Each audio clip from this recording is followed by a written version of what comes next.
All right. So um, you sent over this religious seminar transcript, right?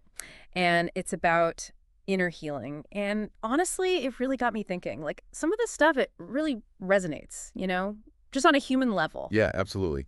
The thing that really struck me when I first started reading this was how the seminar leader, he kind of jumps right in. Yeah. He doesn't start with a bunch of theory or anything. He tells this really personal Hmm. story about um, a crisis of faith that he and his Mm-hmm. wife went through, burnout, all of Oh, that. intense. Yeah. And he doesn't sugarcoat it either.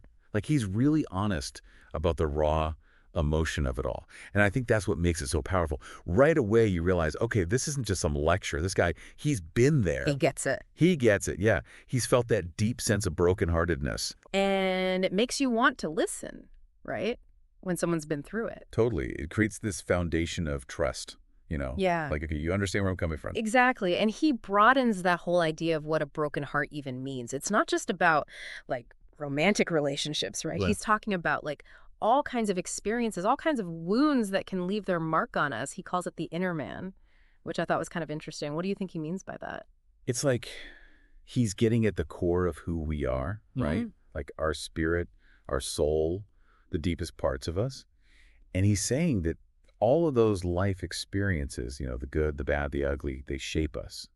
And true healing, lasting change, it has to address that inner landscape, Yeah. not just the symptoms like what we see on the surface. It's like you can't just put a Band-Aid on a deep wound and expect it to be okay. You know what I mean? Exactly. And a lot of times we don't even realize how deep those wounds go. Right. We might not even acknowledge they're there.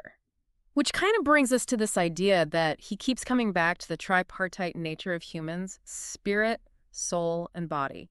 Can you break that down for us a little bit? Sure.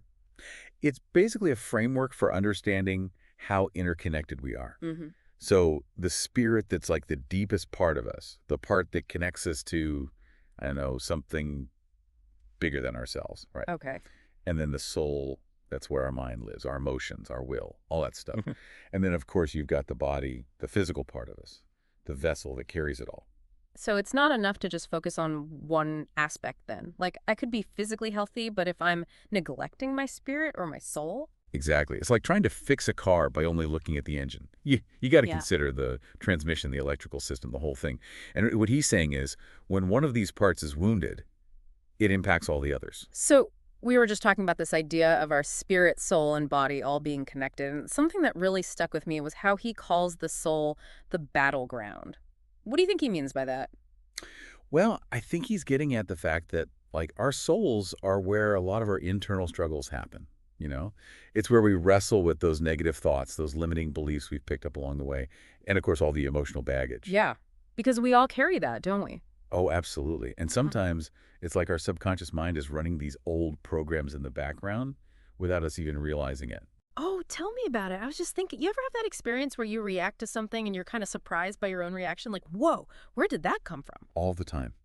Mm. And that's exactly his point. He gives this example of a man who had like a really tough childhood, a Mm. lot of instability, broken promises, that kind of thing. Ouch. Yeah, it wasn't good. And even though this man, he grows up, he finds his faith, creates a good life for himself, he still struggles with this deep-seated feeling of unworthiness, this fear of abandonment. It's like those early experiences, they kind of imprinted themselves on his soul. Wow. It's almost like those old wounds, those negative messages, they become part of our default setting or something. So how do we even begin to change those patterns, those ingrained ways of thinking and feeling? Right. That's the million-dollar question.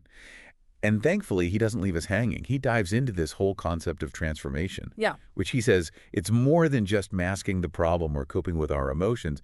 It's about a real fundamental shift in how we think, how we feel, even in our will. Okay, so it's not about feeling better temporarily. It's about really changing, like at our core, how we respond to things. Exactly. And he uses this computer analogy that I thought was super helpful.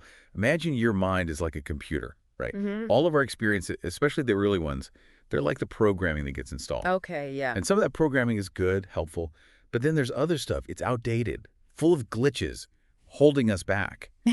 And so transformation then, it's like we're rewriting that code, you know, updating our operating system. I like that, updating the operating system. So how do we go about rewriting that internal code? Where do we even start?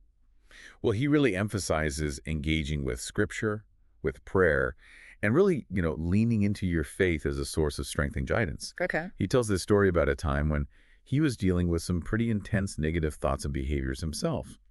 It was through prayer, through studying scripture, he describes this really profound shift in his thinking. Like those verses were rewriting the negative scripts that had been playing in his head. Wow. It's interesting. That makes me think about, I was reading something recently about neuroplasticity. Have you heard of that? Yeah. And it's basically this idea that our brains can actually change and adapt throughout our lives. Right. And that's exactly what he's talking about. When we immerse ourselves in prayer, in scripture, Yeah. in worship, we're actually rewiring those neural pathways. We're strengthening the connections that promote peace, clarity, emotional regulation, all of that. So it's like we're not stuck with the same mental hardware we were born with. We can actually upgrade our systems just by being intentional about what we feed our minds and our spirits. Exactly. He even quotes this Christian neuroscientist, I can't remember his name, but he basically says that spiritual practices like meditation, prayer, they can actually change our brainwave activity, Hmm. leading to greater feelings of peace, focus, even compassion. Wow, that's pretty amazing when you think about it. But it makes me wonder, when we talk about this deep kind of transformation, is it all about us? Like, are we just trying to heal ourselves, or is there something more to it? That's where it gets really interesting. He goes on to say that this process of inner healing, of transformation, it's not just about feeling better in our own lives, Yeah. right? It's about becoming more like Christ. So we're talking about this whole inner healing thing, right? This transformation, becoming more like Christ. It's pretty amazing stuff when you think about it. Yeah, it's powerful. But honestly, it can feel a little overwhelming too, you know? Like, where do we even begin? Well, and he actually addresses that. Like, he doesn't just leave us hanging with these big ideas. Okay, good. He gets really practical in the last part of this seminar. Mm. He actually walks through some of his own struggles. Like, he talks about battling with anger, having control issues. We've all been there. Right. And he traces those things back to his childhood. And he talks about how he had to learn to recognize those patterns in himself, those unhealthy reactions he had to things before he could even begin to change them. Yeah, that self-awareness piece has got to be huge. Like, you can't fix what you don't even realize is broken. Exactly. He talks about really taking the time for some honest self-reflection, even praying for God to reveal those blind spots we all have, those hidden wounds that might be driving our behavior. Makes sense. He also talks about finding healthy ways to process those emotions, which I think is huge. Yeah. Like journaling, talking to someone you trust, maybe a counselor, a friend, even expressing yourself creatively. Art, music, whatever works for you. Right. It's like that quote he shared, your secrets make you sick. Exactly. When we try to bury those painful emotions, those unresolved hurts, they're going to come out somehow, right? It's going to impact us on every level. Yeah. So it's not about pretending the hard stuff isn't there. Right. It's about choosing to view it through a different lens. So how do we do that?